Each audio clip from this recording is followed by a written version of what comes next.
So hello everybody, my name is Andrei Chis, I'm from feenk, and today I'm going to talk to you about Glamorous Toolkit. So through Glamorous Toolkit, what we are trying to do is create new kind of development experiences that allow developers to reason about the inside of software systems. Today I will show you a bit what is new, what changed, and mostly it will be a demo.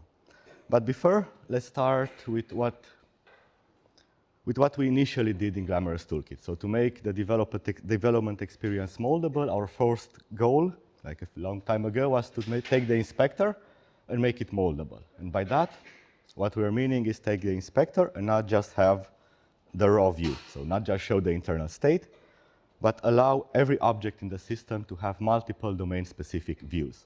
In this case, we have a tree map algorithm, and we can look at it. We have a preview which shows how the tree map looks at the end. For example, this is how it's arranged.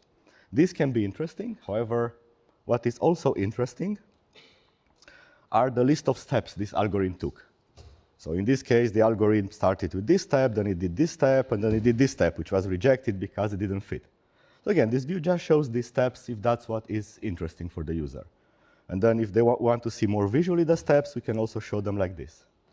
In this case, we have all the steps, and we can see that the first step, it tried to put them in this way, but it didn't work out, so then it tried something else. So these views are maybe not necessarily that interesting, but they show that we can have different interesting things about an object. Maybe in this case was how it looked like at the end, the intermediate list of steps, or a more detailed list of steps. And all of this aspect we can capture through specific views. That then means the information that we want is there. We don't have to look for it somewhere else. And I will show you a bit of an example. Unfortunately, I see that sometime, the editor, the screen is a bit small, so some things will be more cramped in. But what we're having here, I just want to show you another kind of example from a different domain. So what we have here are some examples that we're using for the editor. In our case, examples are methods that return objects. And here we have, for example, we create an editor with some text. And we can execute the example, get back the result.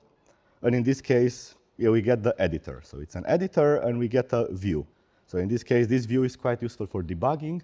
And it shows us, for example, every character, the borders of every character. And if we scroll, we get the coordinates.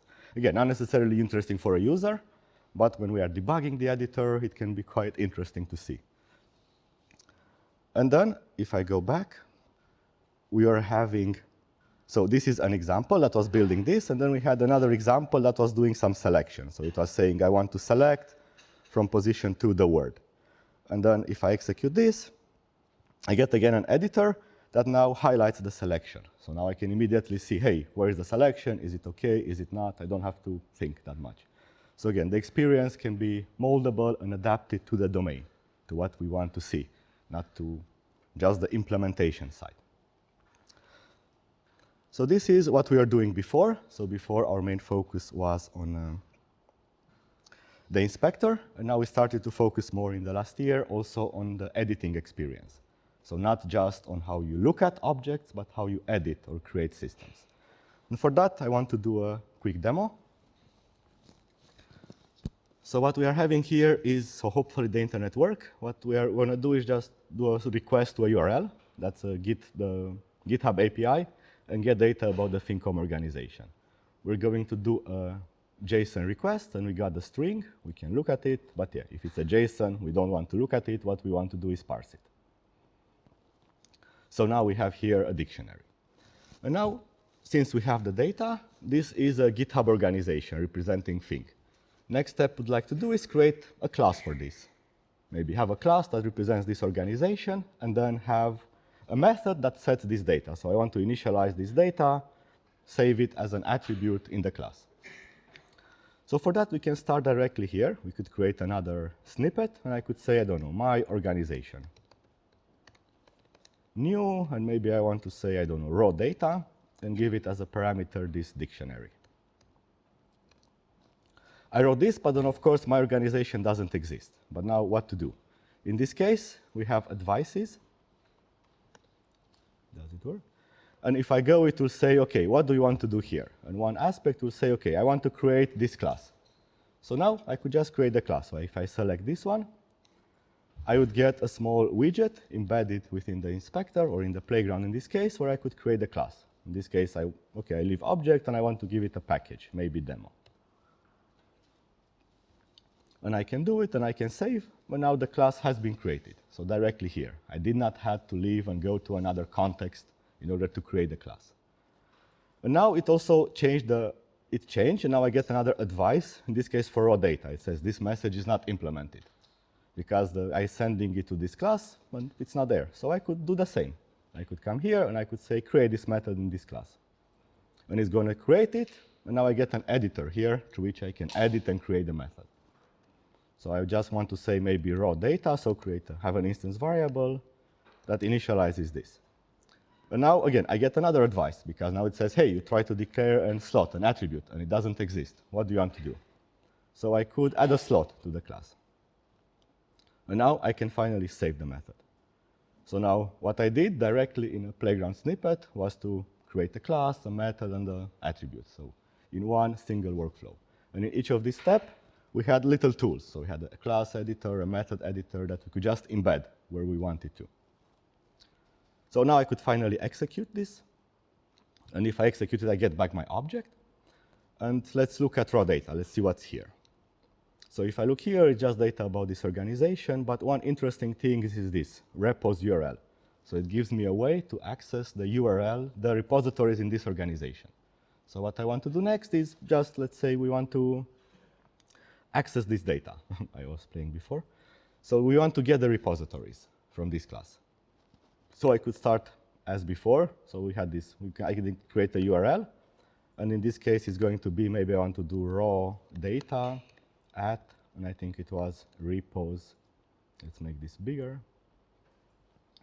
URL. Now again, raw data doesn't exist because it's an accessor. I could go ahead and create it again. Raw data, and I want to return raw data. It's been done, so now, for example, I could execute this, and I will get back the result. So now I'm programming in a snippet that has self-bound to the object. Let's do quickly the same thing as we did here. Let's parse it. And then maybe I want to also get the JSON value for it. And I forgot a dot here. So now if I would execute this whole thing, it should give me the list of repositories from GitHub. So in this case, they are 30 repositories with some information about them. But now that I have this code here, I will expand. I would like to make it to have a method in the class of this object that does this. So now I just have here a snippet. So now I could copy paste the code. However, I could also apply a refactoring.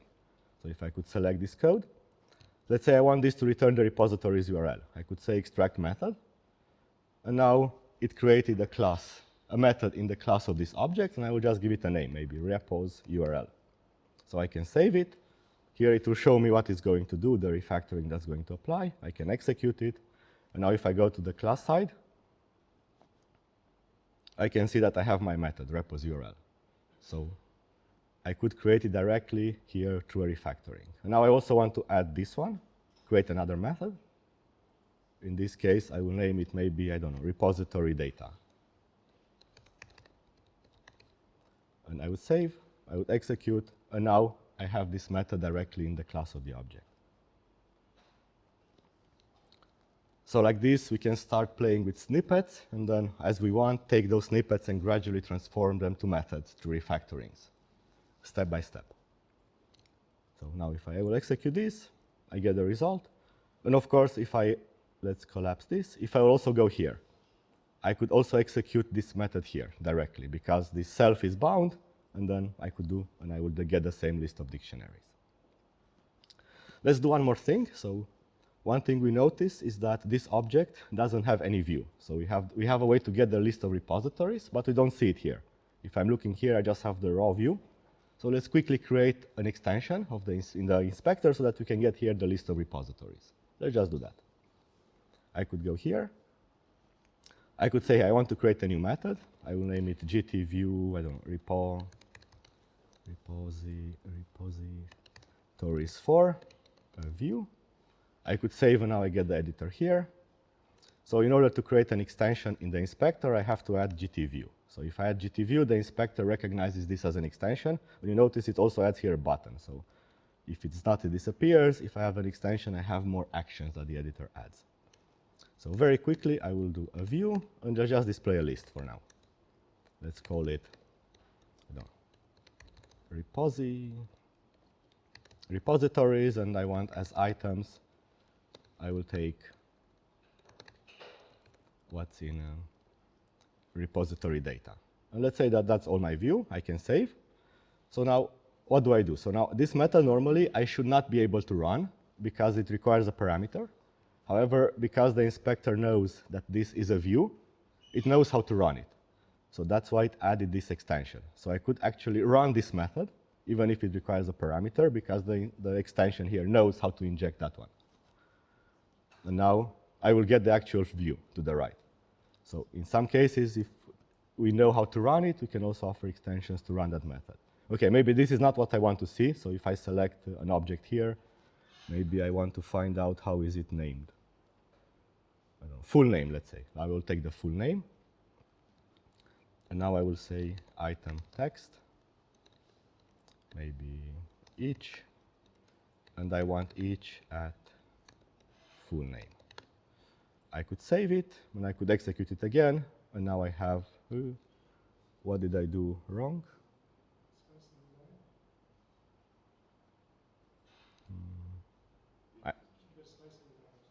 Sorry? I don't space, of course, sorry. I did not notice I added a space afterwards. I could execute it, and now I get the list of repositories. And now, if I would refresh this object again, I will get the list also here. So now I can get more domain-specific experience for this object. And I could create it like this, and do more views, and explore more data. And in this case, I was mostly coding in the playground. All of the coding has been done in the playground, and then in the inspector. I didn't use the actual full-blown editor. So like I could go here, I could expand it, I could get a full-blown editor, but you don't necessarily have to do this. If we have the live object, we can do lots of the coding in the playground or in the inspector where we have the object. So this was just a quick bit about the whole workflow of editing, which we're trying to make it combine, make it so that we have little tools that we can combine and use whenever we want. And then we also played more with Coder to allow it to be extended in different ways. And I just want to show you a few examples. So even before, what we are able to do is collapse in direction. So in Smalltalk, we can have lots of little methods, lots of them. But then browsing through, it becomes more difficult, because what do I do if I want to see the source code of a method? So like here, I have this invalidation bounds, which calls this method. And now, you will see that, for example, here there is a small triangle. We had this since a long time, and if I will click this one, it just expands that one in place. So I don't have to go somewhere else, change my workflow. I can just get it there at that time. And then I could continue. So I can, okay, this is a super code. I could also expand, or what does affect bounds. So like this, we can quickly have a way to not, the indirection is collapsed. So I can just quickly go and see what I want to see. And then if I go back, we had this for methods, but we don't want to have this just for methods, because there are many other interesting things that we want to explore. So this is an extensible mechanism. So for example, it can be applied to every kind of part that we see in the editor. So for example, here I have bounds, which is a class. So if I will expand it, I get an editor for that class, directly here, embedded. And I could go further. Maybe I want to expand an as rectangle. And then I have here another class that I can expand. So now I've expanded a class. I was in a coder. In a method editor, I expanded the class. I went through a method coder. Then I expanded another class. So if you see something, doesn't mean you have to stop your workflow and go somewhere else. You should be able to get that information directly in that place. And this is an extensible mechanism and can be applied to also other things, not just code entities. And one good example for that are baselines. So if I have a baseline, this is just the baseline of a project, I will reference other baselines. So in this case, from gToolkit Presenter, we are loading brick. And now here we will say baseline of brick. But now what happens if I want to browse this baseline, see what brick loads? I maybe have to find a class which should be called baseline of brick. But then here we already know we're in a baseline. We know this is a baseline, so we can add an extension that if we use it, just gives us the source code of the baseline in place.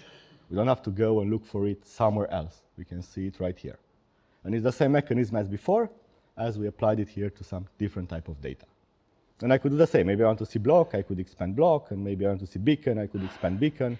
So like this, we can navigate in a different way this chain of dependencies directly here by expanding, for example, baselines in place. And this does not have to only be applicable to code entities. So here I have a small script. So if I run it, it just creates this button with a drop-down. But now if I will expand it, what's interesting is that here, for example, I have a color. I'm creating color blue. So I'm creating a color. But then if I want to know what that color is, it is just embedded here. So for example, here I'm referencing an icon. And again, the styler in this case recognizes this and can embed the actual icon directly within the editor. And these are also like the objects. So if I click, I could get to the color object directly from here. So this mechanism of embedding various information in the editor is quite extensible. It can be used to expand various entities that I want to look at next, or add other information depending on what I want to see.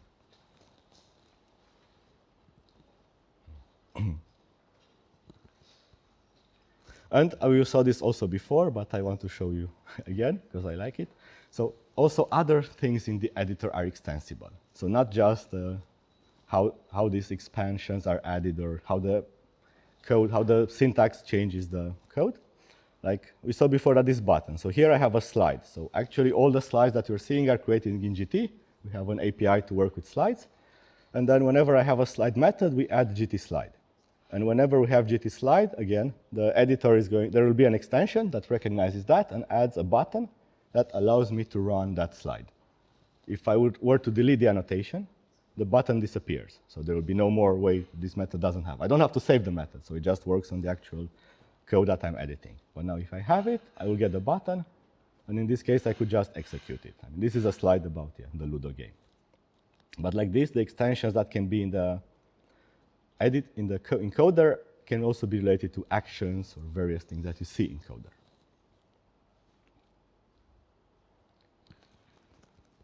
And then, of course, we like to rename things. And what we try to do is also slowly try to make renames as intuitive and as easy to use as possible. And I guess we have this also since some time. So if I were to rename something, so if I do Control R, then I can rename and I will get an in-place rename for everything. So local repository, and this does an in-place rename. And now if I save this, so I accept now the rename, I will do Enter. It applied the rename, but it didn't save the method yet. So I just applied the rename on the source code, and then I say, okay, this source code is still not saved. But now I could continue to do refactorings on the source code, even if I did not save it. So maybe here I have this, and I want to say, okay, I want this to be a local variable. So I just want to call this branch. So this we're getting some branch. Sometimes I have to right-click and select the code, but not necessarily. So if I right-click here, now the editor will offer me some refactorings. And then if I go here, it says, do you want to extract all of this as temporary? Or do you want to extract only this? Or do you want to extract only this? So there is a connection between the menu. So different actions in the menu can influence the editor and show us any information they want. In this case, they are highlighting the part of the code that is going to be affected by that refactoring. So if I select extract temporary, I will again get an in-place editor. Maybe I want to name this local branch. So now this changes here also the local variable, the here and the usages. And I could do Enter. And now again, the source code is still not saved. At the moment, I could just discard all of these refactorings. So now if I want, I could apply the actual refactorings. So this is how we're trying to make some types of refactoring easier to use. But then we want to also have more specific refactorings, not just renames of variables. And one thing that we are doing a while is renaming packages. So here I am within a baseline, and I have this package gtoolkit presenter. And what I would like to do is rename the package. I just want to, maybe I want to remove the dash, or I made a typo and I want to fix it. But I already have the package, I can use it in many baselines, then what do I do? Well, I can do Control R, And now I get a specific refactoring for this data, because we can recognize that this is a baseline and we are referencing a package in this baseline. So now, also, if I change it, maybe I remove the dash, it also changes it in all places that is referenced within the baseline. So I don't have to go and manually change it, especially if it's a huge baseline. So let's just name it gtoolkit presenter without the actual dash. I could accept. Now it will show me, it will go and replace it in all the baselines that it is used, if I use it in more than one baseline. And I could accept. And now if I search for it, yeah, it's here. So the actual refactoring was done and changed the package and updated it in all dependencies. So this kind of simplifies our life to some degree. And we are trying to have more of these refactorings that go across different kinds of data. Now, another focus was to improve the way we do documentation. We already saw a presentation about this, about Lepiter last week. Not last week, on Monday. But the idea in this case was to be able to have a different way of documenting systems. So not just have static text, but have live documents that are generated using inspector views and objects. And this is another example that we have in the GT book, which shows the squarified remap algorithm. This is what you saw before. And if we scroll, what's interesting is that we got this algorithm for this paper. So there is a paper called Squarified Remap that describes this algorithm. And in the paper, they describe all the steps of the algorithm, so everything, and they also have this view, where it's a PDF where they created, I think, manually this view where they were showing the steps of the algorithm and explaining how it works. But the interesting thing is that we can have them this live, because we have the algorithm, we have the inspector, we have the objects, and we have the views. We can just embed here the same view, but this time it's not a manually written image created in a PDF. It's some live view that we can do and create, and then apply this for other algorithms. And then what we're doing here is taking the same algorithm that they were doing in the paper, but explaining it, in this case, live, through presentations and examples. And the nice part is that we could plug in something else. We could just try to arrange some other data, and then get the same steps and the same explanations. And like this, we can also make sure that, hey, if we break something, we detect it, because there will be an exception. We can run this on the CI, and it helps also to have documentation more up to date.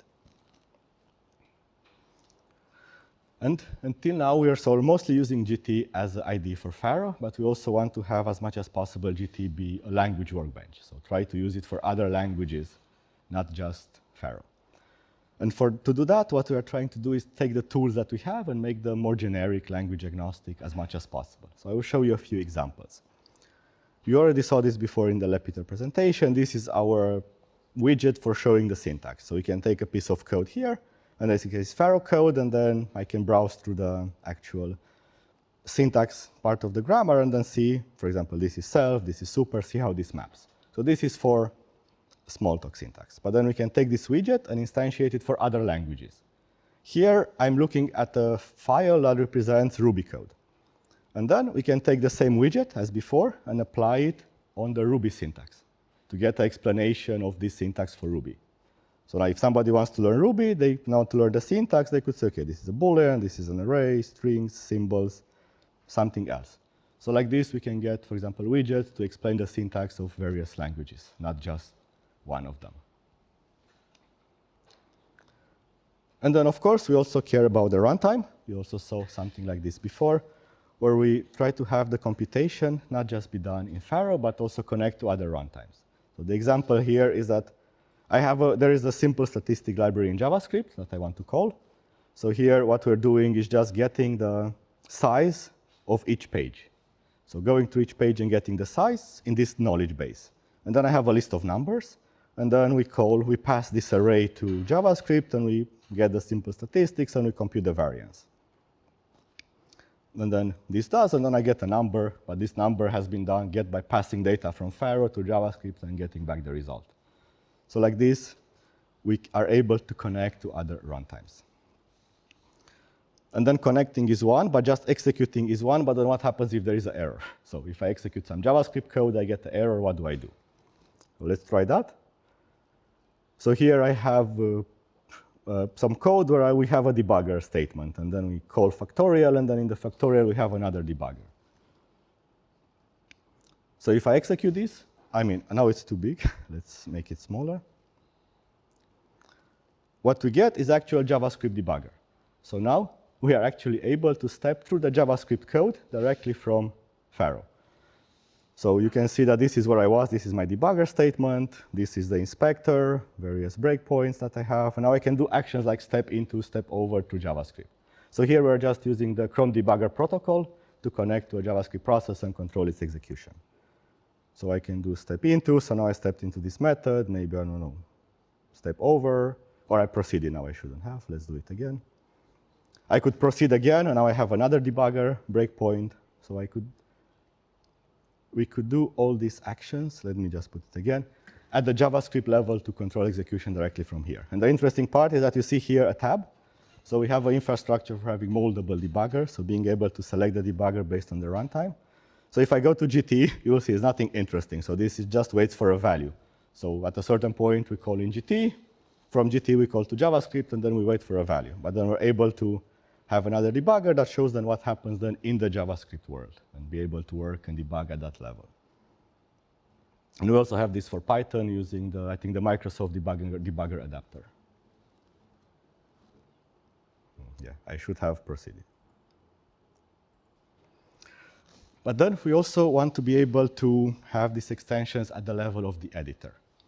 And the example that we're doing, the one that we are actually have them work the most on is Smack. So for those of you that know, Smack is like a framework, a parser, framework parser, which takes a definition of a grammar and generates a Smalltalk parser. So parsers in Smack are just classes. So if I go, I have here a coder, so I can go and I can see the list of methods in this parser. This is not going to be particularly interesting, just because this is generated code. So it's not going to make much more sense, unless you really know the framework. But then what we have is actually an extension of coder where we can take grammar, the definition of the grammar, and display them the same way. And actually notice we also have the same extensions here if I want to navigate the grammar.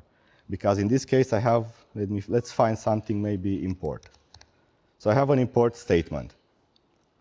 And this import statement, for example, imports and then references another grammar. But I could also expand that grammar in place and then maybe the other grammar. So the same thing that we could do for example, methods, we can do for other types of data, in this case, the grammar of a parser. And the interesting part that is also here, we have different kinds of debuggers. And to show you one, maybe I want to go to this one, import statement, and then there is here a small debugger icon. So if I click, so I get kind of a live debugger where I can type code or type Python. In this case, it's an import statement, and then see how that is being parsed. OS, from OS import maybe open. From import, I want it to write. So now I can see that this has been parsed, and this is exactly the grammar entity, part of the grammar productions that were used in order to parse this. And then if I select one, I can see which part of the grammar was used to parse this. So the dotted name was just used to parse OS, the import was used, the open was being used to parse open. So like this is a different way to debug a grammar. You have the text, you parse it, and then you get the tree, the parse tree, and then you can match back that to the text and also see which grammar productions were used.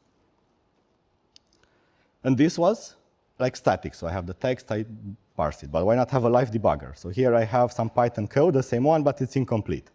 So it's missing the OS part. So if I try to parse this, I would get some error which says token not expected. Let's make this fit on the screen.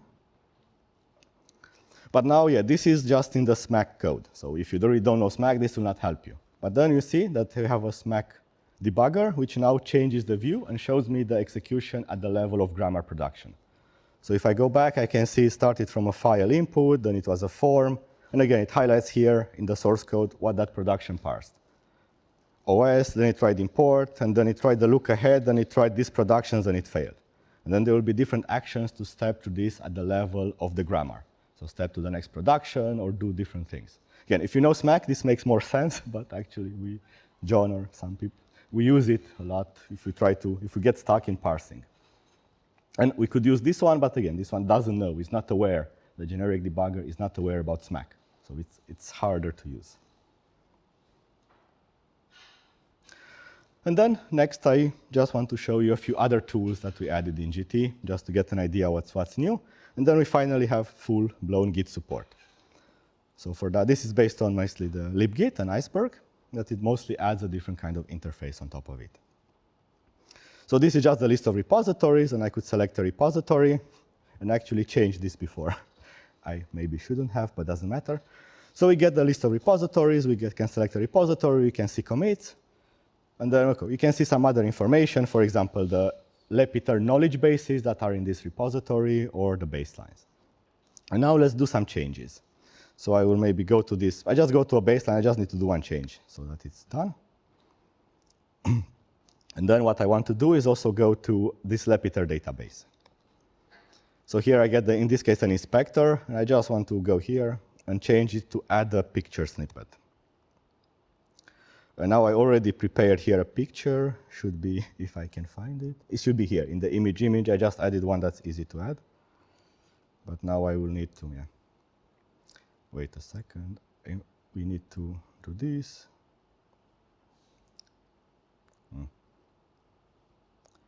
I just need to go again. I need to go to the image, this one, and I want to import it. So what I did, I just went into my knowledge base and I added a picture to a page. So I've edited now both some code and some Lepeter pages. And with Lepeter, what we're doing is storing them on disk. So we have a way of storing all Lepeter pages as a collection of JSON documents on disk. And now what you see is that here in the same workflow, we can commit all the files that we change from disk and also the source code. So we no longer have to, before, we had to go to the command line in order to commit files that we're adding. So now we have the same embedded in the one workflow. So I have here the PNG, the properties, and then the source code of the baseline. And when I commit, I don't know, update Lepeter. I could save it, and now if I go to the commit and see what changed, I will not push it. At the level of changes, I have changes both to files and to code in the same workflow. And this simplifies a lot the creation and working with documentation, because you can do everything in the same workflow. Yeah, we also played a lot with notifications. So let me show you what I mean by that. I will exit just the full screen mode. Let's hope I have enough battery. So now I have a central notification place. So I will just do a simple inform, which opens a notification. And I will just get here a notification that says hello, nothing else. So when these notifications stay around, so they don't disappear, and you can close them whenever you want. But these are simple notifications, and we want the notifications to be moldable, because lots of times you want to see more details or do even actions. And for example, one problem that we had is that Iceberg, sometimes if you don't have the credential set, will ask you for them. So now this, I will just simulate that notification because it's easier. Now I have two. And now the actual notification is moldable, and we ask the notification what widget to display. So in this case, the notification shows an editor where I could configure, for example, my Iceberg SSH keys if I didn't have them before set up. So this is one. So this is like custom widget that we just embed within a notification. And then we can have other notifications. For example, if I'm running something in the background, let's say I want to start a remote process that runs tests. I'm going to do this here. And now you notice some notifications can also influence how the summary looks like at the top. And now if I expand it, I will see that I started a task for running tests, and the notification shows me the current status. I didn't start it. I could start it to run, and actually this one will update live and will show me how much of my tests are executed or examples have been executed. And last but not least, sometimes we do errors and we have debuggers. And then what do we do with the debugger? So this just simulates an error. And then I get another notification that in this case shows an embedded debugger there. So this is the place where we put the actual debugger. And then if I want, I could open a full debugger or just close it, and this terminates the execution of that process that had the exception. So now the extension mechanism is really moldable, and we can display what we want, show different status, or have actions that users can perform, not just show static text.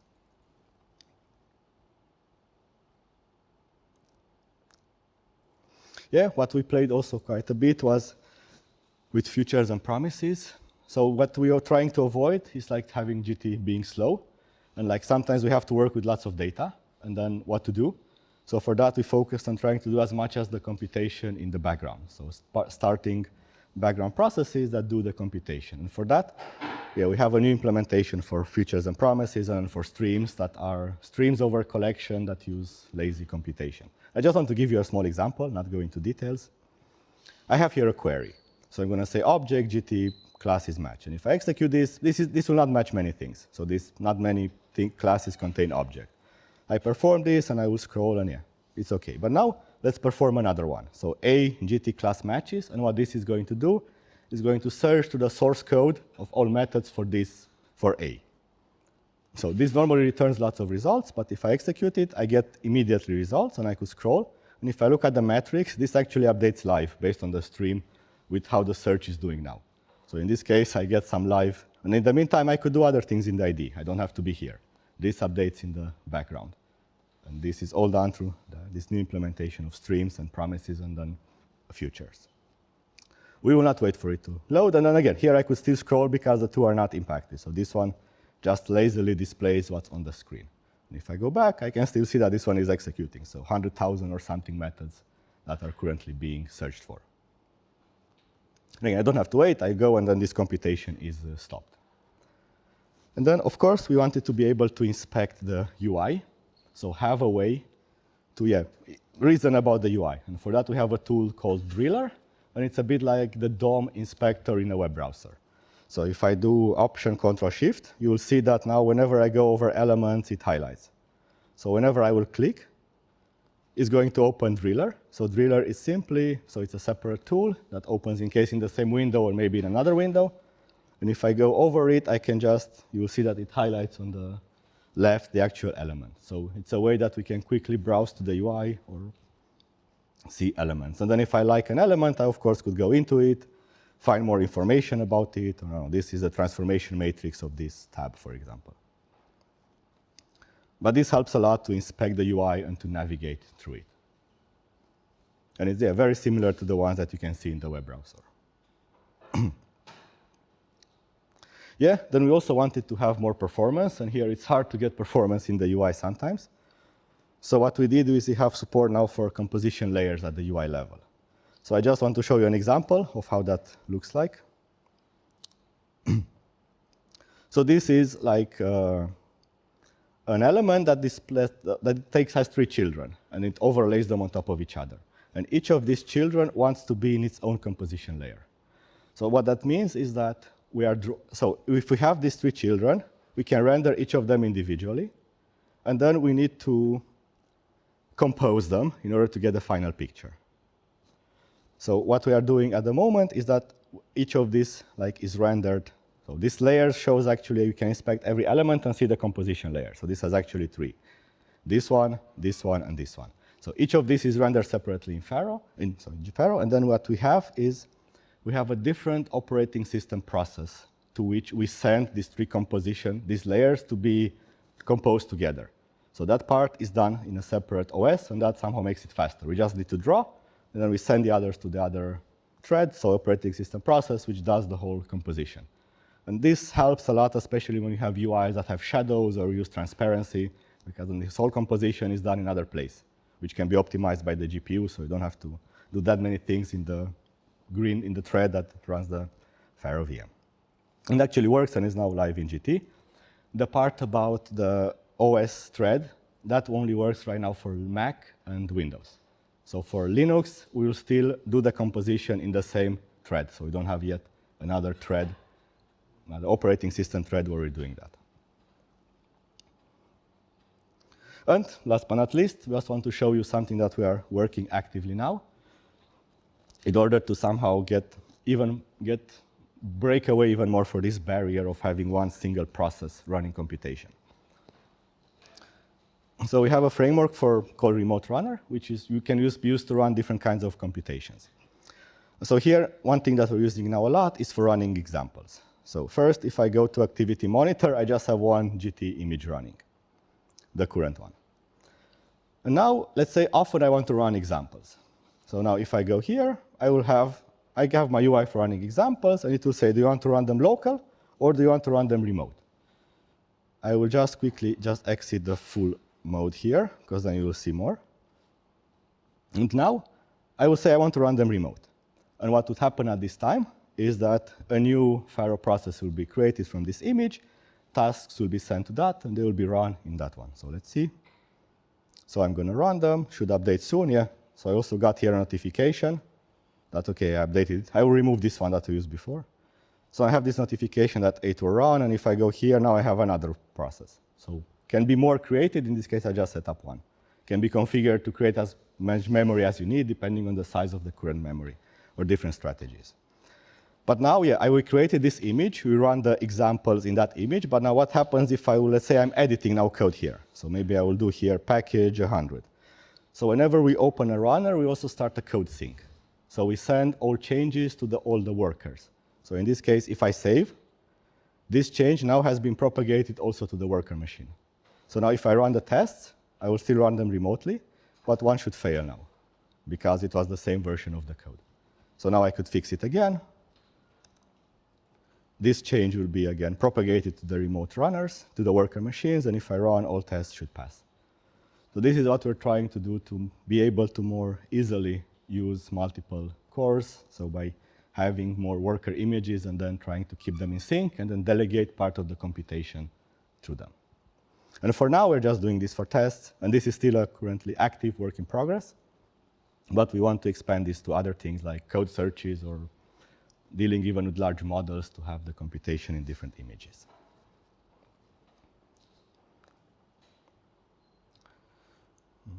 Do I have my slide? Yeah, so overall, this is what I wanted to show you about GT. So yeah, what we're trying to GT is to have a moldable environment where we have custom experiences for every system. So don't just look at the generic ID, but try to adapt the ID to fit the actual domains of our systems. Any questions?